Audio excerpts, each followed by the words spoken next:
Hello students, today we'll start third part of mineral and power resources, and today we'll start with the topic power resources. Dear students, you have to listen very carefully and watch this video completely. Don't skip so that you will be able to understand power or energy. Power is very important in our life, and we are dependent on power a lot.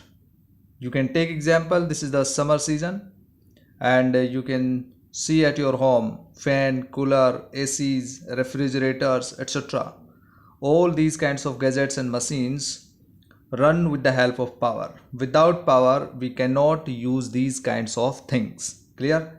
In the same way, your TV, your mobile, your computer, all the things need power or energy. So from where this power or energy we get? Clear? So today we'll talk about the sources of power resources. There are two types of sources of power, right? First of all, you know that where power can be used in industries, agriculture, transport, communication and defense. And there are two types of power resources. Number one, conventional sources of energy, and number two, non-conventional sources of energy. What are the conventional sources of energy? Conventional sources of energy means those resources, right, of energy which have been used for a long time, common use for a long time. These also are known as traditional sources of energy. For example, firewood and fossil fuels, clear, are the main conventional energy sources. Firewood, what is firewood? From the forest, the remains of plants and trees are gathered, collected by the people, and these are used for cooking and heating, especially in the villages. In our country, more than 50% of the energy used by villagers comes from the firewood, right? You can see in the villages, many people gather the woods from the forest and from outside, clear, and they use that for cooking in their homes, and by using the chulhas and heating, clear. Remains of plants and animals. Now we are talking about fossil fuels, which were buried under the earth for millions of years, got converted by the heat and pressure. For example, in the previous video discussed about minerals, right? So these are minerals. Fossil fuels are minerals. For example, coal, petroleum and natural gas. All the three sources of energy are conventional, and these are non-renewable resources, means depleted very soon. These are the main sources of energy. Now, the reserves of these minerals are limited, as we have talked about it, because these are non-conventional sources of energy. Because the rate at which growing world population is consuming them is far greater than the rate of their formation. So these are likely to be exhausted soon. Now, the first one is coal. It is abundantly found fossil fuel. In India, so many places produce coal. It's used as a domestic fuel. Industries such as iron and steel industries, steam engines, to generate electricity. Electricity from coal is called thermal power. Wherever thermal power plant is set up, means coal is used for generating electricity. The coal which we are using today was found millions of years ago, when giant ferns and swamps got buried under the layers of earth. Coal is therefore referred to as buried sunshine. The leading coal producers, which are USA, China, Germany, Russia, South Africa, France, and in India it is found in Raniganj, Jharia, Dhanbad, Bokaro, in Jharkhand. So Jharkhand and some parts of Odisha are major coal producing areas. It is found in two geological ages, Gondwana geological age and tertiary geological age. For example, Gondwana is this area, and in tertiary in Assam, Meghalaya, etc.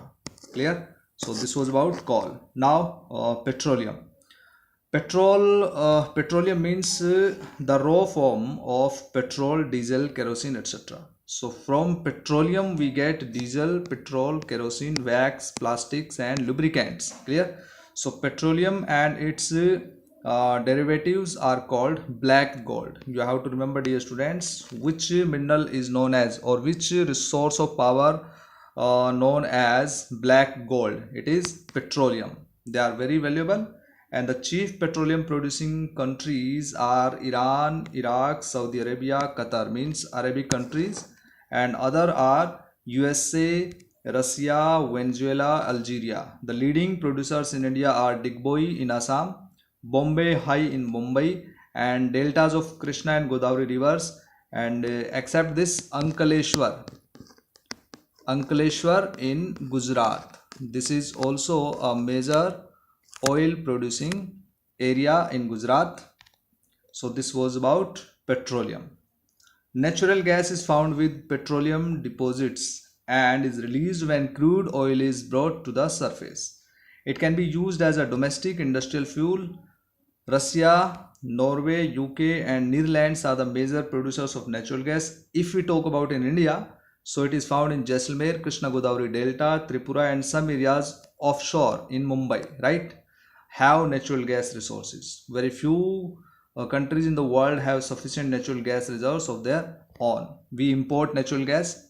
CNG, compressed natural gas, is a popular eco-friendly automobile fuel as it causes less pollution than petroleum and diesel, because petroleum and diesel pollute the environment, but CNG is eco-friendly. So the sharp increase in our consumption of fossil fuels has led to their depletion at an alarming rate. The toxic pollutants released from burning these fuels are also cause for concern. Unchecked burning of fossil fuel is like an unchecked dripping tap which will eventually run dry.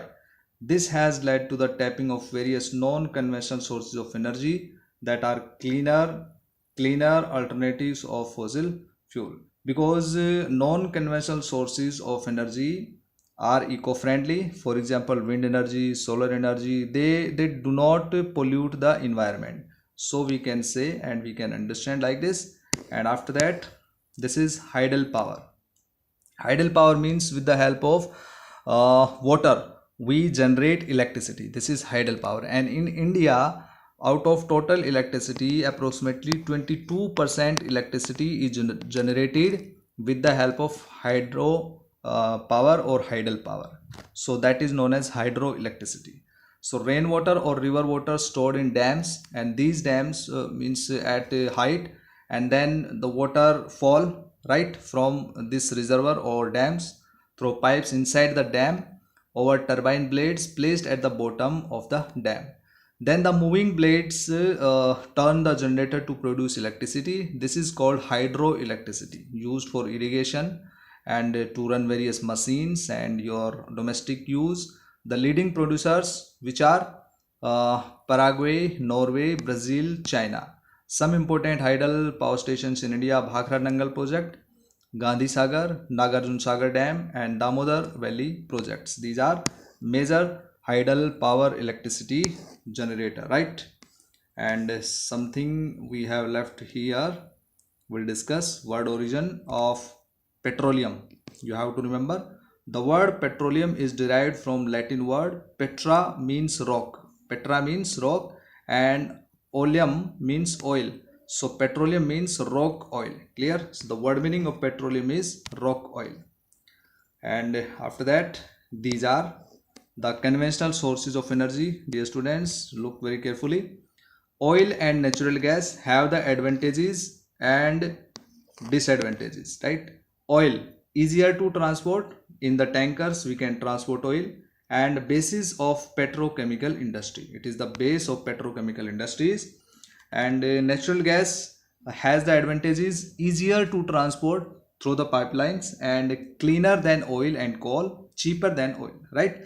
But disadvantages are depletion of oxygen due to oil spillage and gas leakage sometimes, and pollutants released cause acid rain, and exploration of new fuel is not easy. This is very difficult to extract oil and natural gas from under the earth. Next one is firewood. You know, firewood, it's very traditional and simple way. Advantage is easy access, provides energy to large number of people. And disadvantage is collection is time consuming, right? Within 2, 3 or 4 and 5 hours, the people can gather a small amount of firewood, polluting the environment and promoting greenhouse effect and deforestation. Clear? Because we cut forest and then we collect a firewood. Coal advantage extensively available and efficient conversion to electricity. It's very easy. And disadvantage is polluting source and bulky to transport. It's very difficult to transport coal. Tidal power advantage is non-polluting, promotes irrigation and fishing and very cheap.